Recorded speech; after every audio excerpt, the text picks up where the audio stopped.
பரம்பொருள் அறக்கட்டளையை நடத்தக்கூடியமான மகாவிஷ்ணுவானவர், அவர் மீது ஒரு வழக்கு தொடுக்கப்பட்டது.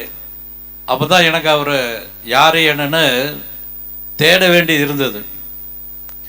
அதுக்கு பின்னாடி அவரை ஒரு அலுவலகத்தில் நாங்கள் சந்தித்தோம். எந்த எதிர்ப்பும் இல்லாமல் வெளியே எந்த செய்தி தெரியாது. குறிப்பாக இன்னைக்கு தைப்பூசம் முருகன் திருப்பரங்குன்றத்தில் எதிர்ப்பு தெரிவிச்சனுடைய அந்த மலையை பற்றியும் முருகரை பற்றியும் இன்னைக்கு தேட ஆரம்பிச்சிருக்காங்க. அந்த மாதிரி நம்ம மகாவிஷ்ணுவானது அவர் யார் என்ன அப்படின்னு இப்போ தேட வேண்டிய சூழ்நிலை வந்திருக்குது. நிச்சயமாக அவர் ஒரு மிக பெரிய அளவில் நம்ம ஆன்மீக கருத்தை கொண்டுட்டு போய் லட்சக்கணக்கான பேர் அவருடைய நிகழ்ச்சியில் கலந்துக்கணுங்கிறது நான் இந்துமணி சார் உள்ளேயுமோ, அவருக்கு எப்போ என்ன வேணுனாலும் நாம் செய்வோம், இந்துமணிக்கு என்ன உதவி வேணாலும் அவர் செய்யணும் அப்படி இந்த மேடையில் கேட்டுக்கொண்டு இந்த நிகழ்ச்சியில் கலந்துக்க பெருமை அடைகிறேன். நன்றி, வணக்கம். ஐயா ரொம்ப நன்றி.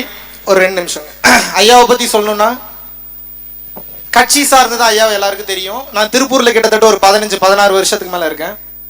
16 வருஷம் மேலே இருக்கும், கம்மியாக சொல்கிறேன்னு நினைக்கிறேன், கொஞ்சம் ஞாபகம் மருதி. நான் ஸ்கூல் படிச்சுட்டு இருந்த காலத்துல இருந்தே ஐயா அங்க பெரிய ஹீரோ. திருப்பூர் கோயம்புத்தூர் சைடு பெல்ட்ல ஐயா தான் மாஸ்.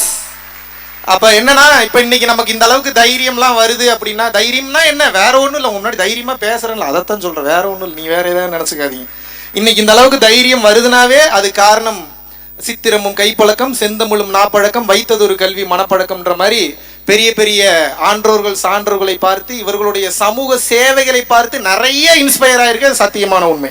ஒரு முக்கியமான சமயத்துல நிறைய பேருக்கு ஐயா போன்ற ஆட்களை உங்களுக்கு அரசியல்வாதிகளாக மட்டும்தான் தெரியும். ஆனா அவருக்குள்ள இருக்கக்கூடிய நல்ல மனம் உங்களுக்கு பல பேருக்கு தெரியாது. அரசியலையும் தாண்டிய ஒரு மாமனிதர் இவர்.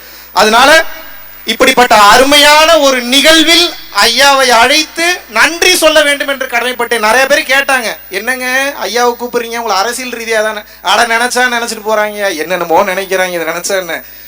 நமக்காக ஒரு மனிதன் முன்னே நிற்கிறார் என்றால் அந்த மனிதருக்காக கடைசி வரைக்கும் நம்ம முன்னாடி நிற்கணும். தெரிந்தோ தெரியாமையோ என்னுடன் இருந்த ஐயா காடேஸ்வரா சுப்பிரமணியன் அவர்களுக்கு மீண்டும் மீண்டும் ஒரு முறை நன்றி சொல்ல கடமைப்பட்டுள்ளேன். உங்களது அறச்சேவைகள் தொடரட்டும், உங்களது அறப்பணிகள் தொடரட்டும், உலகெங்கிலும் உங்களது அறச்சேவையினுடைய புகழ் ஓங்கோங்கி பரவட்டும் என்று எல்லாம் உள்ள பரம்பொருளை பிரார்த்திக்குதுங்க. Thanks for coming. ரொம்ப நன்றிங்க.